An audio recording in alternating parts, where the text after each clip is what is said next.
It's 10 o'clock. This is Sky News at 10. Our top story. Ukraine's president calls for a European army to counter the threat from Russia, meaning that the continent can no longer rely on America. Many leaders have talked about Europe that needs its own military, an army of Europe. Tonight, the Prime Minister warns that Europe is now facing a once-in-a-generation moment to deal with the Russian threat. Also ahead, the family of a British couple detained in Iran while apparently on a motorbike tour call for their safe return. 3 Israeli hostages are freed by Hamas and hundreds of Palestinian prisoners are released under the terms of the Gaza ceasefire. Police say a man suspected of shooting a woman dead at a pub in Kent may have entered the River Thames. And we'll take a first look at tomorrow's front pages in our press preview from 10:30.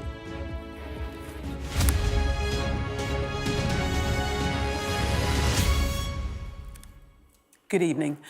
The warning from Ukraine's president to Europe today was clear. You can no longer rely on the United States for your security, and it's time to step up. Volodymyr Zelensky told a security conference in Munich that he wanted to see the creation of an armed forces of Europe, insisting that Ukraine's forces were not enough to counter Russia. Well, tonight, the British Prime Minister has said that Europe is facing a once-in-a-generation moment to deal with the threat Russia poses. More on that in a moment. But first, our defence and security editor, Deborah Haynes, reports from Munich on President Zelensky's warning. A rally for Ukraine and a rejection of Donald Trump outside a major security conference in Munich. Thank you very much. Inside, the support for Kyiv also strong, just more diplomatic.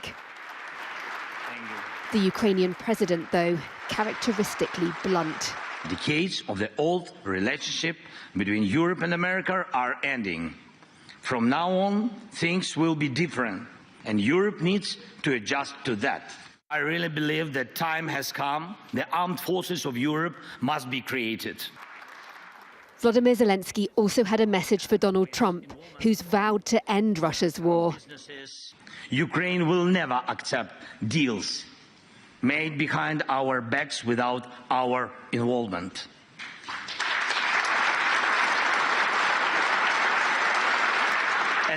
And the same rule should apply to all of Europe. No decisions about Ukraine without Ukraine, no decisions about Europe without Europe.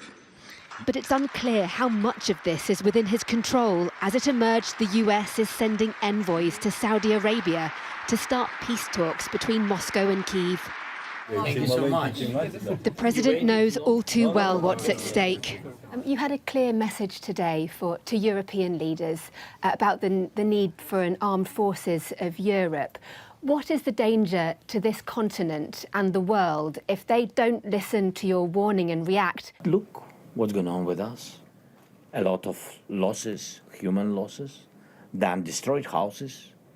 All you love, all life, what you loved before, now you will lose, because this is the war.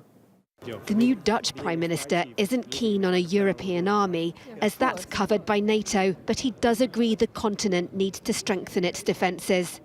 What is happening in Ukraine already for 3 years is an important signal for Europe that the peace we have now for almost 80 years is not to be taken for granted.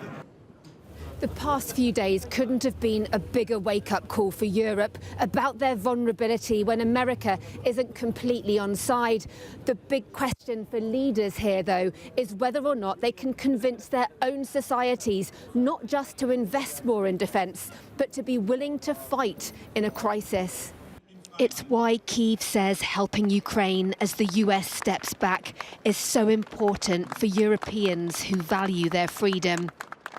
Deborah Haynes, Sky News, Munich. Well, tonight, Sir Keir Starmer has warned that Europe is now facing a once-in-a-generation moment to deal with Russia. Let's go live to Downing Street now and our political correspondent, Ali Fortescue. So, Ali, tell us more about what Sir Keir Starmer has been saying regarding the threat to Europe. Well, I think the first thing to say is that there are two important trips coming up for the Prime Minister. The first looks like it's going to be to Paris. There is talk that the French Prime Minister, the French President, I should say, Emmanuel Macron, wants to gather European leaders together to talk about defence and Ukraine. Our understanding is that if that happens, the Prime Minister will be there. And the second, confirmed by Donald Trump last night, who said that he is expecting Keir Starmer to come to the US next week or the week after. And those two meetings really speak to the uncomfortable path that the UK is trying to tread between Europe on the one hand and the US on the other. Dynamic that, of course, has been playing out in Munich the last few days. You were hearing there, we, of course, yesterday heard from J.D. Vance in that surprising speech where he talked about the biggest threat to Europe coming not from Russia and from China, but from within Europe, as he put it. He also talks about pushing, again, we've heard this before, on the need for Europe to spend more on defence. I should say the Times splashing this evening that the Prime Minister has overruled his Chancellor on defence spending. We haven't confirmed that yet, but we heard from David Lammy, the Foreign Secretary, in Munich today, talking about the need for the burden on defence to be shared across Europe. But where a clear dividing line between the UK and US has opened up the last few days is on Ukraine and on NATO. As you say, we have heard from the Prime Minister this evening. He has said in a quote, "This is a once-in-a-generation moment for our national security where we engage with the reality of the world today and the threat we face from Russia. It's clear Europe must take on a greater role in NATO as we work with the United States to secure Ukraine's future and face down the threat we face from Russia." He did go on to say that the UK will work to ensure we keep the US and Europe together. So the Prime Minister trying to set out what his role is on the world stage, and as I say, navigate that difficult path between the US and the EU. Ali, thanks so much for that update. A British couple detained in Iran have been named by their family as Craig and Lindsay Foreman. The couple's family have called for their safe return, saying they are significantly concerned by the distressing situation. According to Ms Foreman's social media, the couple were on a motorbiking trip across the globe to Australia. Ashna Horanag reports. They were on their motorcycle mission. Husband and wife Craig and Lindsay Foreman were travelling the world, learning about people and culture and documenting their journey on social media. We've got 4 hours to ride today, so just got to keep trucking. They've now been detained in Iran and, according to the country's state media, held on security-related charges. Their family are coming to terms with their arrest. In a statement, they say, "This unexpected turn of events has caused significant concern for our entire family, and we are deeply focused on ensuring their safety and well-being during this trying time. We are actively engaging with the British government and relevant authorities, working diligently to navigate the complexities of this matter. The family are united in our determination to secure their safe return. We truly appreciate the outpouring of support from friends, family and the community, which has provided us with strength and encouragement as we face this ordeal." It is an ordeal Alika Ashuri knows all too well. Her father, British-Iranian Anousheh Ashuri, was detained there for years after being arrested on holiday. First, they play mind games with you, psychological mind games. They tell you that your family has deserted you. They say that you are a spy and that you're going to pay for the things that you've done. And they create this fake scenario where they don't let you sleep. They keep you under pressure and they want to get a fake confession out of you by any means. Travel to Iran is not advised. The Foreign Office warns Britons are at significant risk of arrest, questioning and detention. Advice the couple knowingly defied before they entered the country, writing in a social media post that they understand the risks and that most humans are good, kind people and we want to give them a voice. Lindsay is a psychology research academic. This mission was a passion project with her husband.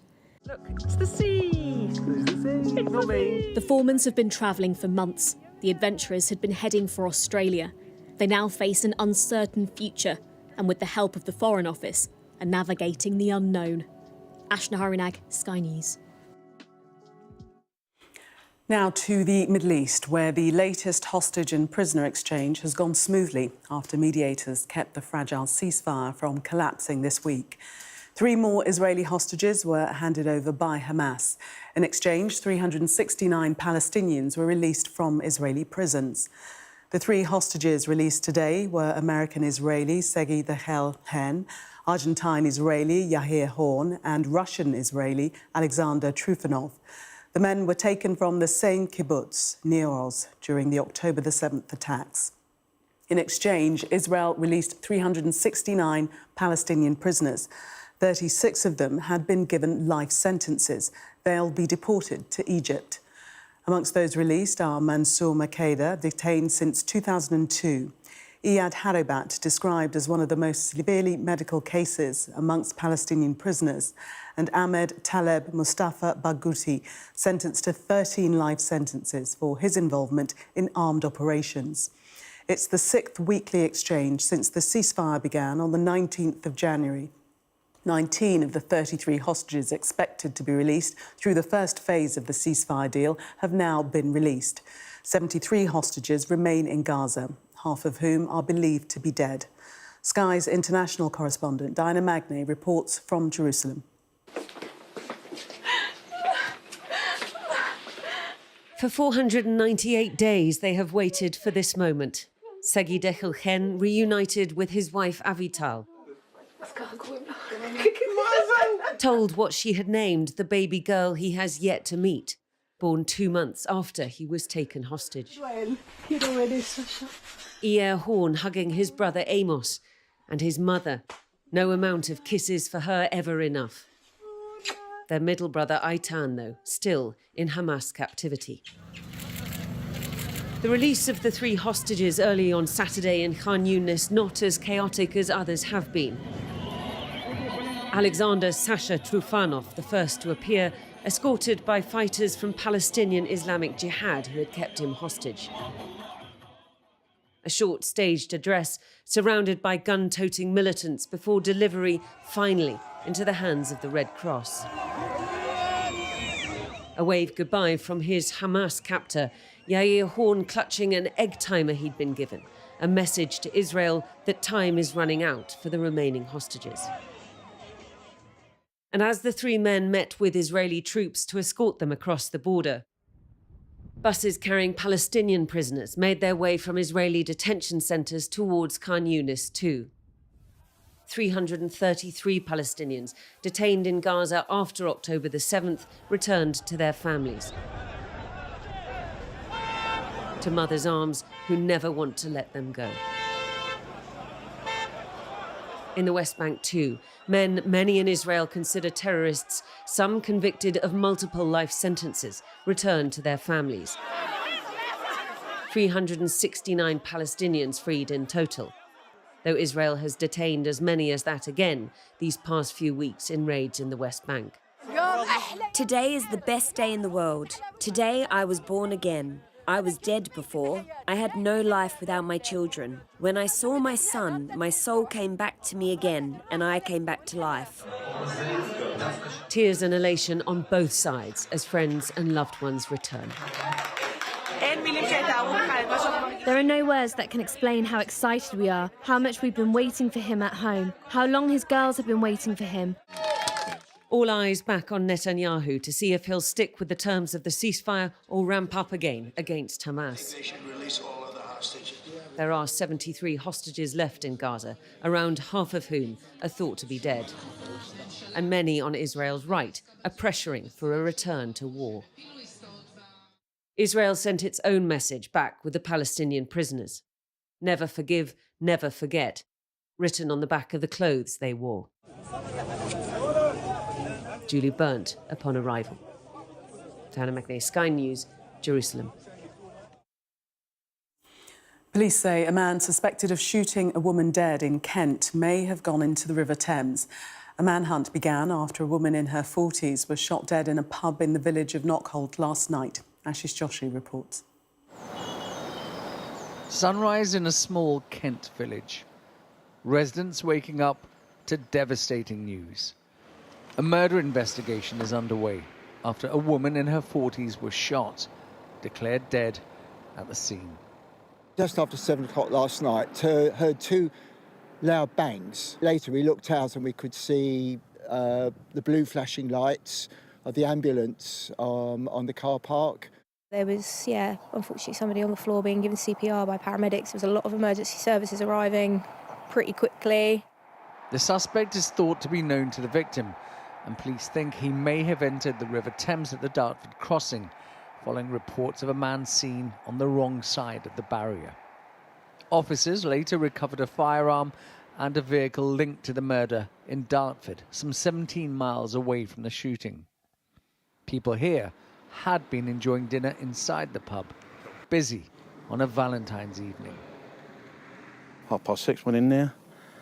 About 7 o'clock, something happened outside. And then we heard someone had been shot. And we stayed in the pub until they escorted us out. One of the girls in our crowd was a nurse. So she popped out to see if she could do anything. There must have been 10 or 12 cars, fire engine, dogs, guys with guns. This should have been a regular Friday evening at the village local. But now, this car park is a crime scene, while a community reels in shock. Ashish Joshi, Sky News. A 14-year-old boy has been killed and 4 others wounded in what police in Austria are calling a random stabbing attack. It happened in the southern city of Villach. Police say a suspect, a Syrian national with legal residence in Austria, is in custody. A mother and her 2-year-old daughter have died from their injuries after being hurt when a car was rammed into a crowd of people in Munich on Thursday. A 24-year-old Afghan national suspected of carrying out the attack was detained at the scene. The Vatican says Pope Francis won't be leading Angelus prayer tomorrow and will stay in hospital as long as necessary as he's treated for bronchitis. A spokesperson added that the pontiff slept well overnight and his fever stayed down. The 88-year-old pontiff was admitted to Rome's Gemelli Hospital yesterday morning. The Olympic champion Keely Hodgkinson had been hoping to set a new 800 metres world record in Birmingham this weekend, but a torn hamstring means she's now expected to miss the rest of the indoor season. It's been a rollercoaster few months for the 22-year-old, winning gold at the Paris Olympics, then being named Sports Personality of the Year. She's been speaking to our sports presenter, Jackie Beltrow. Gutted that a tear in her Achilles ruled her out of her own event, the Keely Classic, and an attempt on the world indoor record, the Olympic 800 metres champion has had to reset her goals for later in the year. Honestly, if you'd asked me a year ago, is 153 possible, I may have said no, or it would have been so hard. But seeing just what I did in training last year and how well my body's come on, the technology that we have in track and field now, I 100% do think it's possible. Coincidentally, the record she was going for has stood since the day Hodgkinson was born. Yolanda Cheplak later served a doping ban. The outdoor 800-metre world record has stood since 1983. Jarmila Kratochvilova was 32 at the time. She denies ever using steroids, and it remains the longest-standing track world record and another Keely target. I do have a small eye on it. It's going to be a special day if that ever does get broken, because as you say, it's the longest standing track record of all the track and field at the moment, with 42 years old this year. So yeah, I look forward to that being a really big target and just seeing how fast I can go. Do you believe that record? I know it's had its controversies around it, but honestly, we'll never know.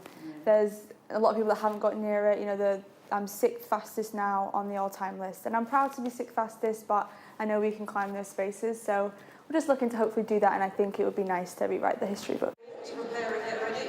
Crowned the golden girl of the British team in Paris, life changed afterwards. But she managed to avoid the post-Olympic blues, having achieved her life's ambition at 22.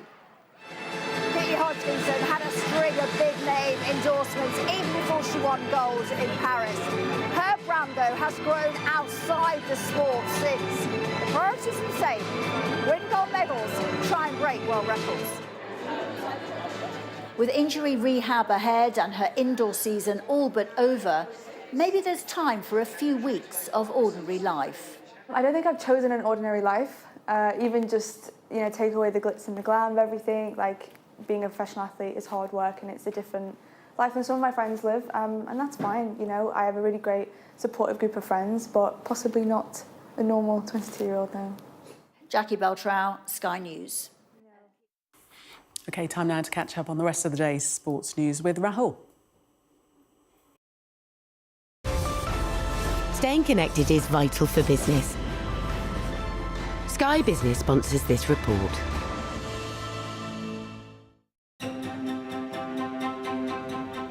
Meanwhile, clubs themselves are also conscious of how important relationships with parents are. Hopefully today sets the scene a little bit. First task, guys, just to see where your thinking is if you scan that QR code. Used to be years ago, you had this vision of players standing outside a room and coming in to see the head teacher and being told you can keep or not. That's gone. We have 4 formal catch-ups with the parents throughout the year. Our doors are always open to the parents to come and speak to us at any point. There's so much online information they access. The key bit for us is managing that narrative as they go on the journey. So educating parents as well, because the pressure that often comes for people to be footballers doesn't come from the football clubs. That message has changed. What we want to say is, right, come to our club, we'll look after you from nutrition, we'll look after you from a medical perspective, we'll look after you from a football perspective, you'll train in great facilities, we have wonderful coaches, you go and enjoy the journey, you'll do multi-sports, quite a different experience from many people anticipate academies actually are. But what we also need to do is make sure that mum and dad, when they go in the car after the game, aren't just focusing on becoming a Premier League footballer, because we accept that they're not all going to be that. But if we actually take the journey for what the journey is, we'll produce good footballers, but also good people off the back of that. One parent who's hopeful their son is going to make it is the former Premier League midfielder Daryl Powell. His son Jaden, who's just turned 17, has signed a 3-year scholarship at Nottingham Forest. So we've come along to have a chat with both of them on what could be a very big day for Jaden. Hello, mate. Hi, mate. Good to see you. You good? I'm all right, thank you. Do you mind if I pop in?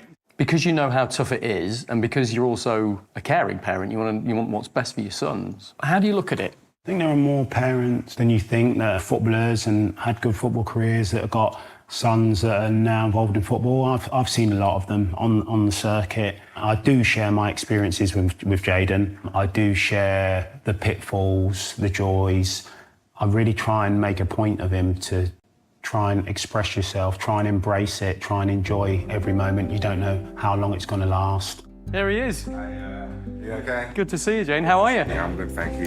Come on then, what's for breakfast? I'm gonna make scrambled eggs with smoked salmon on toast. When you got the nod that you were being kept on, did you know which day you were going to find out and get that decision from Forest? We just sat down with the academy manager. My mum and my dad was there, and then they told us. But the day was organised, yeah. What was going through your mind? I feel like you got to just believe in yourself, because if you don't believe in yourself, then other people won't. When you consider all that your dad's achieved in the game, having his advice and his guidance, does that help? Yeah. Or does it add more pressure? Because my dad has been like where he's been, he's played in a World Cup and stuff.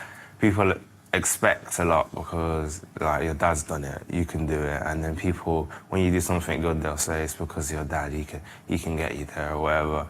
It's helpful as well because he can tell you what to deal with, how to deal with things, because he's been through it all. There's something else quite big happening today, Jaden. Yeah, my GCSE results. Oh, gosh. But your dad's made it very clear. You've got to have a backup because... Sky Business sponsors this report. The BAFTAs and Oscars are a yearly celebration of artistry and creativity. But there's a debate taking place off-screen around how far technology should be allowed to enhance actors' performances. That's because the director of an Oscar-nominated film has admitted to using artificial intelligence to perfect performers' accents. And an industry expert has told Sky News that this will only become more common. Sky's arts and entertainment correspondent Katie Spencer reports. Perhaps you can help your husband sound less like he shines shoes for a wage. Critics have called it a 3.5-hour modern masterpiece. Please pass that back. But could the Brutalist's awards chances be derailed by a battle that's playing off-screen? With craftsmanship and creativity the focus, its director forced to clarify how it used AI to tweak Adrian Brody's Hungarian. Now Emilia Perez a complete unknown, and Dune Part 2 drawn into the debate for using it. Are you interested in learning more about the Church of Jesus Christ? Battle lines established to the credits of Hugh Grant's horror Heretic, provocatively declaring no generative AI was used in the making of this film. With the permission of everyone involved to enhance a performance, AI can be great. It's like makeup or, good lighting or, a really nice set, things like that. It's just when we start to get into a little more frightening territory, when we start talking about, digitally replacing actors. It's not about politics, it's about emotions. Stars of the Munich Olympics thriller September 5th concerned about the impact on jobs. It's a frightening thing. I think I wouldn't encourage anyone to become an actor nowadays. It's daunting. I don't know where it's heading. Some of it I'm sure will be useful, but I think a lot of the things that are being developed we do not understand, and that does scare me. Like it or not, AI is coming. From visual effects to script analysis, it's already being used. And while that might be scary for some, those who are working with AI argue it needs to be seen as a collaborator, not a competitor in the creative process. Just to save some time, I've already made you. From a 45-minute sample of my speech, the team at Voice Swap AI were able to create a basic AI version of me.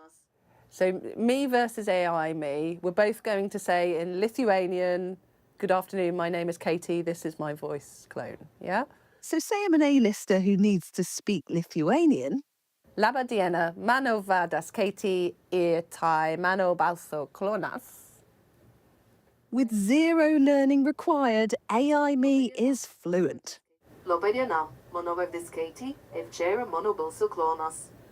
It sounds like me. Not only could this tech herald the end of badly dubbed films using different sounding actors, it could also save studios time and money in post-production. It's almost like a voice double, and then they can do post-production edits even when the actor is not in the studio without needing them to come back and re-record some of the lines. According to industry publication Variety, next year's Oscars will see entrants required to set out their AI usage. So for those working in film, it is perhaps time to reframe the technology as a sidekick rather than the villain of the piece. Katie Spencer, Sky News. Is it scary or not? We haven't worked out our minds up yet. That was Sky News at 10. Coming up, we'll take a first look at tomorrow's newspapers in the press preview. Tonight, we're joined by broadcaster and commentator Alex Andreou and the opinion and features editor at City AM, Alice Denby. Amongst the stories we'll be discussing, this on the front of the Times, its headline, PM to overrule Reeves and boost cash for defence. Do stay with us. We'll be right back.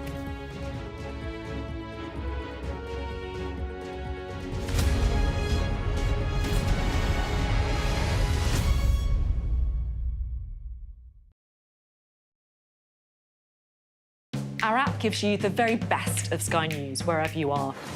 Breaking news, videos and analysis. Evidence of the crisis. Podcasts, watching us live. Live here from Washington. Wherever you get your podcast. All in one place. And all at just the touch of a screen. The Sky News app. Get the full story first.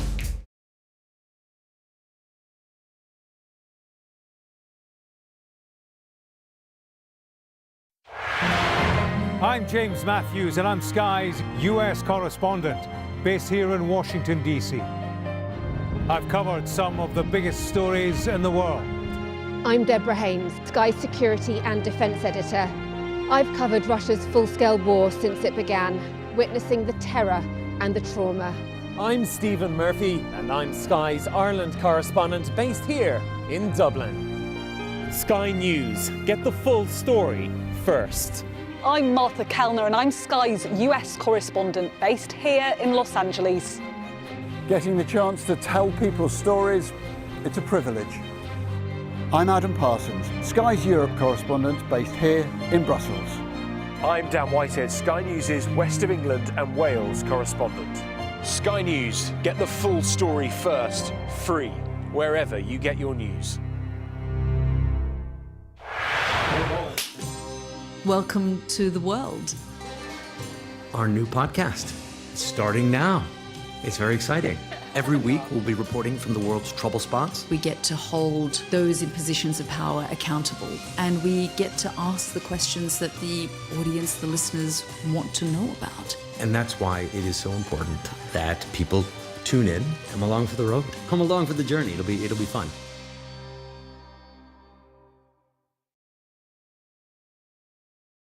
Mandatory evacuation, you must leave!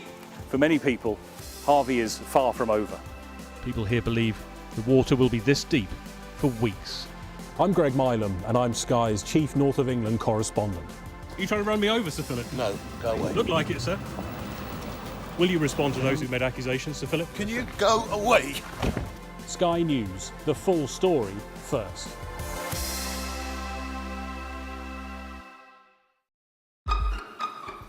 We've got your Sunday mornings covered. From the front page and the sounds of the streets to the voices of the people who make the major calls and big picture politics beyond Westminster. We'll put you at the heart of our story. I'm ready. Are you? Join me, Trevor Phillips, Sunday mornings on Sky News. Weeknights on Sky News. This is your chance. Tell people. Welcome to the Politics Hub. Our police force has apologised. If you wanted to find out about Grimsby, you come to the docks. I'm live in Jerusalem. Are you not concerned that that could lead to all-out war? Hello there, good evening. There are fears of an upsurge in violence. What's at stake here? You are watching the press preview, a first look at the front pages as they arrive. Welcome back. You're watching Sky News. In just a moment, the press preview, a first look at what's on the front pages as they arrive. But first, our top stories. President Zelensky has called for the creation of a European army to fight the threat from Russia. Tonight, the UK Prime Minister has warned that the continent is facing a once-in-a-generation challenge. The family of a British couple detained in Iran while apparently on a motorbike tour have called for their safe return. 3 more Israeli hostages have been freed by Hamas, with another 369 Palestinian prisoners also released.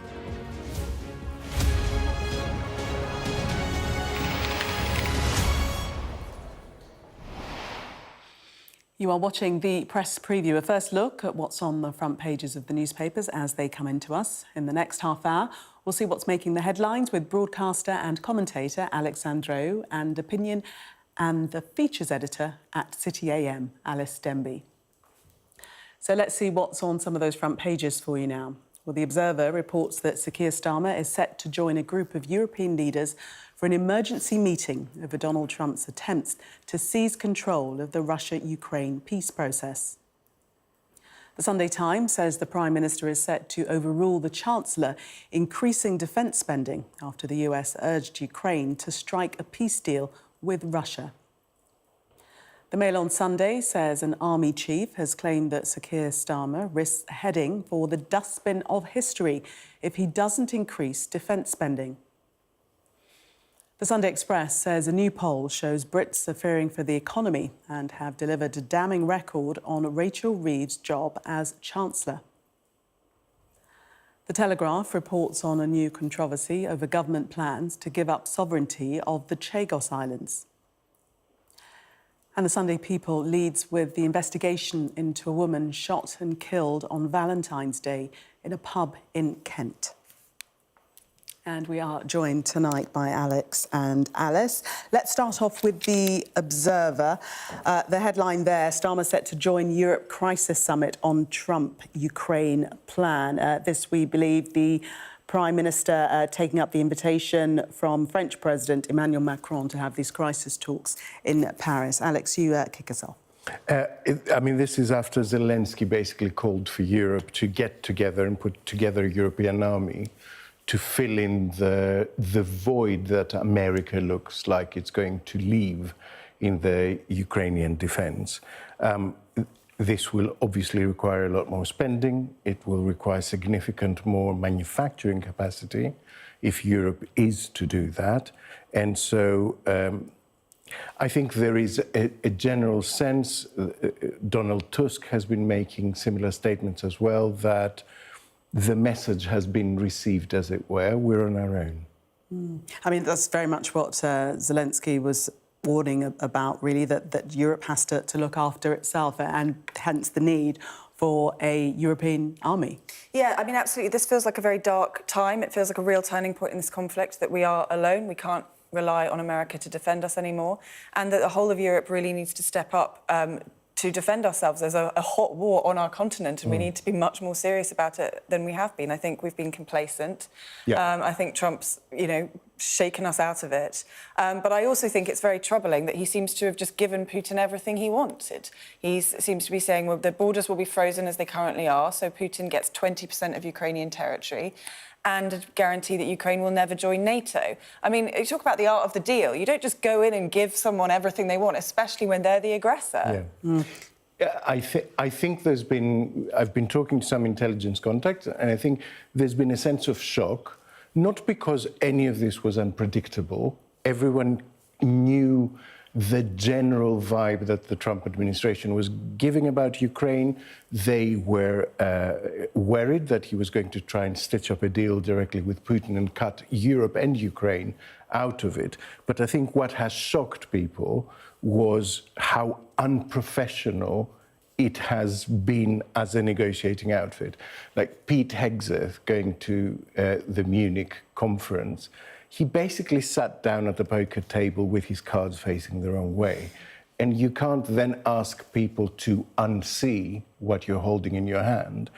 And then that speech by J.D. Vance on the last day, which was completely tone deaf, had nothing to do with defense and security, actually, I think has shocked people, not because, as I said, the policy positions were unpredictable, they were largely expected, but because there is a renewed sense of urgency that they cannot trust this administration to conduct the negotiations at all, practically. Alice, what do you think will be the outcome from this meeting that we spoke about in Paris on Monday with European leaders that Macron has called? I mean, it looks like we are going to see many more European leaders, including Britain, commit to increasing defence spending. That's surely a good thing. And I just wanted to pick up on this J.D. Vance speech, because what I do think was so strange about that speech was just it was very America first, right? He was standing on the international stage insulting our country, and I think it just showed. I mean, it's not like as a result of that speech now everyone's talking about abortion buffer zones. They're talking about how they can't trust this American administration because they're so concerned with sort of misinformation they seem to be reading on X and then spouting on the stage in Munich. So basically we can't trust America because they seem deranged. I mean, Roger Wicker is a senior senator. He's the chair of the Senate Armed Services Committee. He's a Republican. He's a Trump loyalist.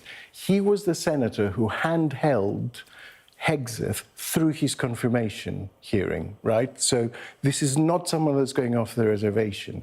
And when he saw the speech by Hegseth, he said it was a rookie speech and that only a fool would have given and delivered that. And this is a Trump loyalist. So I think, the concern back looking at Hegseth as a pick was that he was incredibly inexperienced for running such a huge and important department. They vote him in, and then 2 weeks later, he does exactly what was warned, and everyone is acting surprised while they're voting through RFK Jr. for health, again with similar concerns. And in 2 weeks' time, when RFK Jr. turns around and says something outrageous about vaccines, they'll all be going, wow, we didn't expect that. But, this was not just predictable, it was predicted.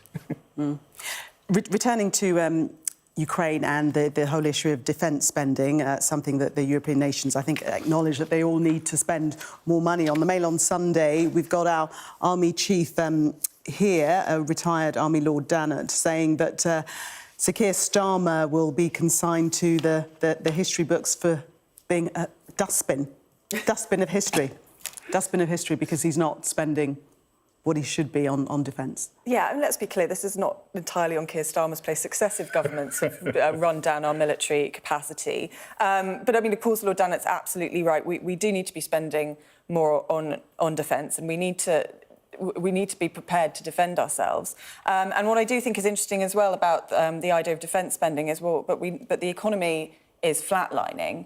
Where are we going to get this money from? What are we going to cut in order to spend this money? And then we see, again, on the front page of The Times, that Keir Starmer's planning to overrule his own Chancellor, who, you know, David Lammy was saying at this Munich conference that she was being the brake on on ramping up the defence spending. She's now being overruled. That puts her in a really difficult position because at the same time, the OBR has halved its growth forecast, completely knocking out her fiscal headroom.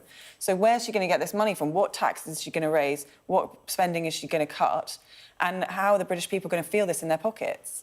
I mean, defence spending doesn't have to be a minus on the balance sheet. Like, if you spend it into the economy, if you switch some production capacity and spend it into the economy, it can actually boost your GDP. So let's see. But, you know, for sure we need to boost this. This is a dangerous inflection point for Europe. For sure we should have done this quite some years ago, because it was obvious what was happening, that the tectonic plates were shifting. But I have to slightly push against a historical American view that they've been paying for our defense for decades. You know, the US took the role of world leader for very specific reasons that benefited them massively, not least of which was the dollar becoming reserve currency for the world, which yields giant benefits for them. And the only time Article 5 has been invoked was when the two towers were attacked. So, you know, it's not like this has been happening all the time. It hasn't. You know, it's simply not true. I was speaking to Belgian veterans a couple of months ago that fought in Vietnam, you know, and a Gloucester regiment that fought in Vietnam. It's not like the US is constantly fighting our wars and nothing goes the other way. I think that's a very Trump view. Let's just say that. We're looking at that headline in the Sunday Times, that what we've spoken about, the Prime Minister to overrule Rachel Reeves. I mean, this is not a headline that she will welcome, and it further undermines her, doesn't it? Yeah, she's been having a really bad time recently. This comes on top of various stories about her misusing expenses in a previous job, about lying on her CV, and frankly, I mean, those things are trivial compared to how badly the economy is performing as a result of her budget. So her increases in national insurance companies are really harming small businesses. Growth in the economy is completely flat, and business confidence is absolutely in the tank. So Rachel Reeves, I think, is really in trouble here. And I think possibly resignation watch. Really? Possibly. We're also seeing in the Sunday Telegraph, David Lammy battles Reeves over defence funds as well. Yeah, I mean, this isn't good news for Reeves. I would gently suggest that some of the economic signs are positive. They're not all negative. GDP is anemic but growing. The IMF prediction for the UK is more positive than it was before. The Bank of England prediction for the economy is actually more positive than it was before, even though it's a downgrade, because basically it is last year that performed worse than they predicted. But the forward-looking bit is actually a point to upgrade to what they thought last time. So it's not all negative. But she is in trouble, because when you see a headline like that, it means that the Prime Minister reckons they can make political capital out of overruling her, which it really doesn't bode well for her future. Yeah. And I think this is bad news for the government as a whole, because Reeves and Starmer were sort of so hand in hand, and the central promise of this government was to get the economy growing. And now that relationship seems to be really fracturing. You know, she was meant to be the Iron Chancellor. She's so central to this agenda. And now that is looking to fall apart. And, you know, if you lose a Chancellor, a government doesn't usually survive very long. Meanwhile, in the Express, according to their figures and their polls, Britons have delivered a damning verdict on Rachel Reeves' record as Chancellor, with just 15% saying she's doing a good job, 2/3 stating she was wrong to strip all but the poorest pensioners of winter fuel payments. So, seemingly, according to The Express, the public are not behind her either. Yeah, I mean, that's not exactly surprising. There's been a steady drip of incredibly negative stories. So, you know, it's a chicken and egg situation. The more I think she goes into this kind of spiral, the more difficult it will be for her to recover. And I would agree that it's sort of resignation watch, simply because of the timing. Because I think if you want to replace the Chancellor, you would do it before the statement in March and the departmental spending review in the spring. Because it makes zero sense to appoint someone without an opportunity to put their own mark on an economic plan. So, so she will either last the Parliament or she will go next month. We shall see, we shall see. You said it here on this programme. Alex and Alice, thank you very much for the moment. We're going to take a break. Coming up, in tomorrow's Sunday Express, could the UK's biggest airport soon be renamed after the late Queen Elizabeth? Stay with us.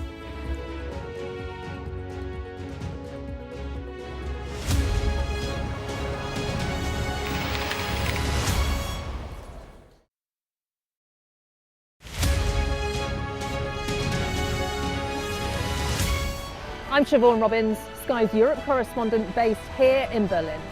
In Sweden, police have seized a lethal stash. Anyone of any age could say, I'll do that for £1 million and then have to go and shoot someone. Yes. Sky News, the full story first. I'm Greg Milam and I'm Sky's Chief North of England correspondent. This is insane. This was a bustling residential area. I'm Yusra Al-Bagher, Sky's Africa correspondent based in Johannesburg, South Africa. How difficult is this to police tonight? Off the scale. I'm Dan Whitehead, Sky News' West of England and Wales correspondent.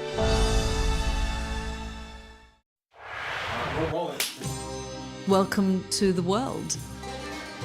Our new podcast, starting now. It's very exciting. Every week, we'll be reporting from the world's trouble spots. We get to hold those in positions of power accountable, and we get to ask the questions that the audience, the listeners, want to know about. And that's why it is so important that people tune in, come along for the road, come along for the journey. It'll be fun.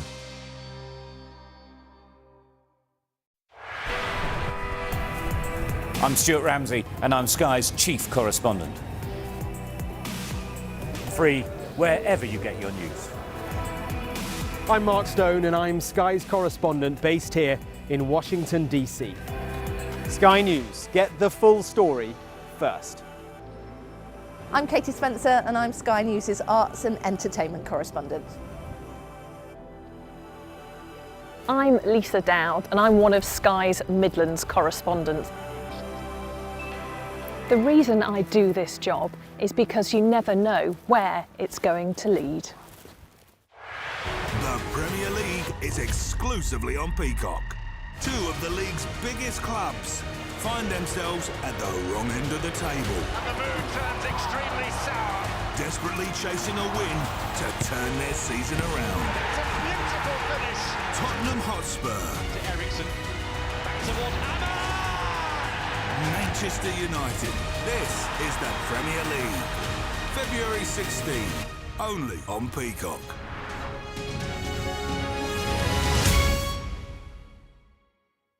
I saw police being forceful, pushing young men and women to the ground as they made almost 100 arrests.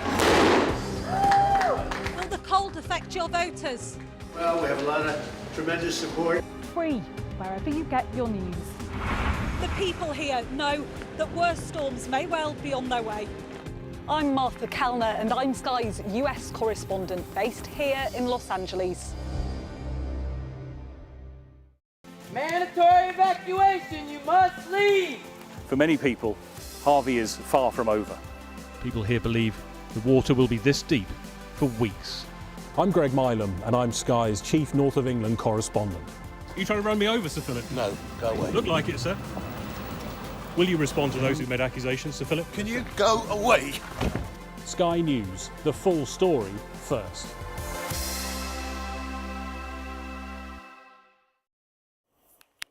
Welcome back. You are watching the press preview. Still with me, broadcaster and commentator Alex Andreou and the opinion and features editor at City AM, Alice Denby. Right, let's have a look at the Telegraph and this story regarding the Conservative leader, Kemi Badenoch. This following on from a speech by J.D. Vance in which he claimed free speech in the UK was in retreat. Kemi Badenoch is in complete agreement with him, Alex.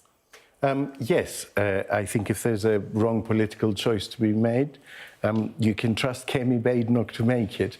I mean, this is just nonsense. This is basically refracted nonsense, not even nonsense. This is Elon Musk getting his news from Twitter trolls and then Chinese whispering it to, Vance, who decides to make it his keynote speech at a security conference. I can't even critique it. It's so ridiculous to suggest that Russia and China are less of a threat than, the notion that freedom of expression is under threat in this country. And all this done at the very moment the White House was banning the Associated Press from the Oval Office and Air Force One for still using Gulf of Mexico to describe the Gulf of Mexico because they talk to an international audience. So they can't suddenly call it Bob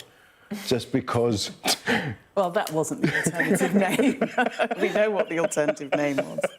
But interesting that Kemi Badenoch has chosen to align herself with what has been said. She's saying that, warning that the silencing of freedom of speech could backfire and mean that false ideas thrive unchallenged. Yeah, I mean...